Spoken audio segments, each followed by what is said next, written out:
King of the road, trailer for sailoring, trailer for sailoring. Good evening everyone. My name is Dr. Vineet and I am a surgeon.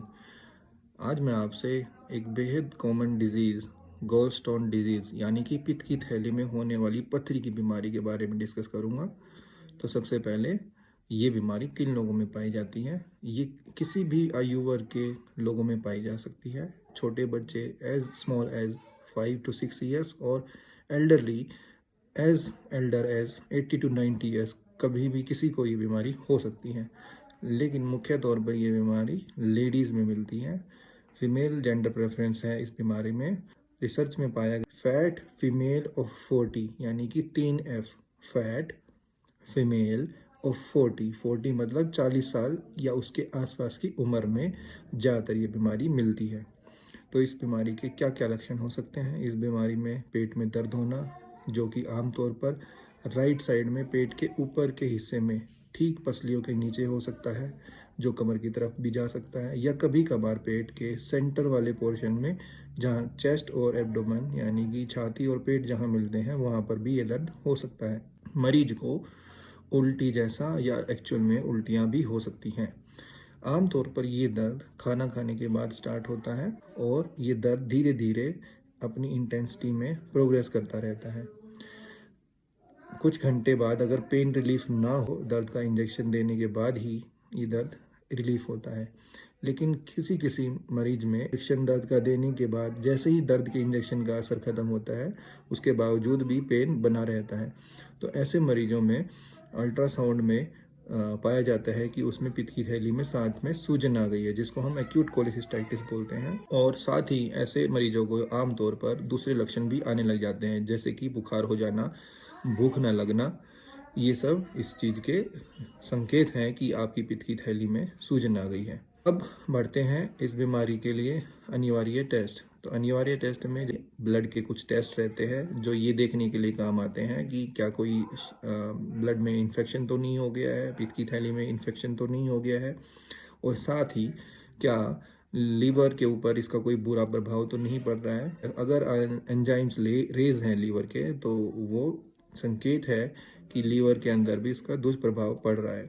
दूसरा, साथ ही एक खास तरह का enzyme होता है जिसको हम एल्कलाइन फास्फेटेज बोलते हैं, ALP। अगर वो सिग्निफिकेंटली बढ़ा हुआ है, अपनी नॉर्मल लिमिट से 3 गुना तक अगर वो बढ़ा हुआ है, तो हो सकता है जो ट्यूब होती है गॉल ब्लैडर से निकल के जो छोटी आंत में जाती है, उसमें कहीं ब्लॉकेज है। तो ब्लॉकेज की वजह से क्या होगा कि जो पित्त है जो लीवर से बनता है और ट्यूब्स के सहारे गॉल ब्लैडर में आता है, और फिर गॉल ब्लैडर के सहारे दोनों लीवर से आने वाली पाइपों को जोड़ने के बाद एक कॉमन चैनल बन जाता है, और जो कि छोटी आंत में खुलता है। तो वहाँ पर अगर कहीं ब्लॉकेज है तो पित्त यानी कि बाइल आगे फ्लो नहीं करेगा और वो एंजाइम बॉडी में रेज होना शुरू हो जाएगा।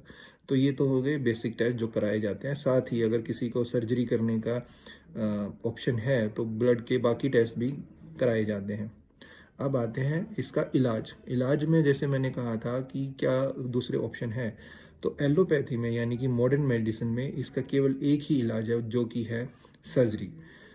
ऑल्टरनेटिव मेडिसिन यानी कि आयुर्वेदिक होम्योपैथी में हो सकता है कोई दूसरा ऑप्शन हो, उसके बारे में आपको बेहतर बताने के लिए उसी फील्ड में प्रैक्टिस करने वाले डॉक्टर बता पाएंगे। लेकिन जहाँ तक एलोपैथी का सवाल है तो सर्जरी ही एकमात्र इसका उपाय है। और सर्जरी में की थैली में जो पथरी की बीमारी होती है उसमें पूरी थैली को ही रिमूव करते हैं, यानी कि गॉल ब्लैडर को ही रिमूव किया जाता है, ना कि स्टोन को। क्योंकि ऐसी गॉल ब्लैडर जिसमें एक बार स्टोन हो गया है तो दोबारा भी उसमें होने के चांसेस बने रहते हैं।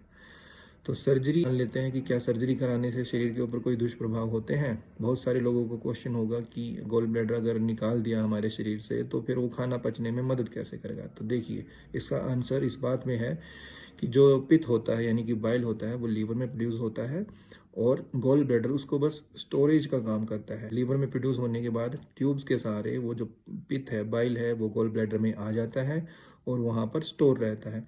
जब हम कोई खाना खाते हैं तो खाना हमारी भोजन नली से होते हुए सबसे पहले स्टमक में जाता है, और पेट से होते हुए, स्टमक से होते हुए छोटी आंत में जाता है। छोटी आंत में जब खाना पहुंचता है तो एक खास तरह के केमिकल सिग्नल्स यानी कि हार्मोन्स रिलीज होते हैं जो गॉल ब्लैडर को संकेत देते हैं अपना जो भी कंटेंट है उसको रिलीज करने के लिए।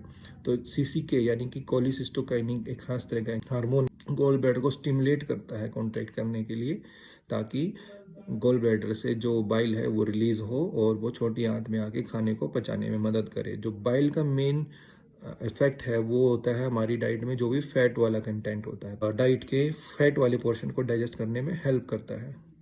तो अगर हम गॉल ब्लैडर को निकाल देते हैं तो सिंपली होगा इतना कि वो जो बाइल पहले गॉल ब्लैडर में स्टोर होता था, अब वो स्टोर ना होने की वजह से सीधा लीवर से छोटी आंत में आ जाएगा और ठीक उसी तरीके से खाना पचता रहेगा। तो ये तो था इसका निकालने से कि शरीर के ऊपर क्या दुष्प्रभाव हो सकता है। अब आता है कि क्या सर्जरी सेफ है? जी हाँ, बिल्कुल सेफ है। आज के ज़माने में इसका ऑपरेशन लेप्रोस्कोपिकली यानी कि दूरबीन से किया जाता है, जिसमें कोई भी लेप्रोस्कोपिक सर्जन जिसको लेप्रोस्कोपी में एक्सपीरियंस है वो इसको आसानी से कर पाते हैं। बेहद सेफ सर्जरी में गिना जाता है। होने के लिए कोई भी नुकसान हो सकते हैं किसी भी सर्जरी में जो कि पॉसिबल है, लेकिन फिर भी आमतौर पर ये बिल्कुल एक सेफ सर्जरी में माना जाता है। ये था एक संक्षेप में गॉलस्टोन डिजीज़ के बारे में विश्लेषण और उसकी जानकारी। अगर आपके कोई भी क्वेश्चन हैं इससे जुड़े हुए या किसी मरीज के साथ कोई कॉम्प्लिकेशन हुई थी इलाज के दौरान कहीं पर भी, तो आप मुझे मेरे ईमेल आईडी पे कांटेक्ट कर सकते हैं। मैं अगले व्लॉग में आपके सभी क्वेरीज के आंसर देने की कोशिश करूँगा। Thank you.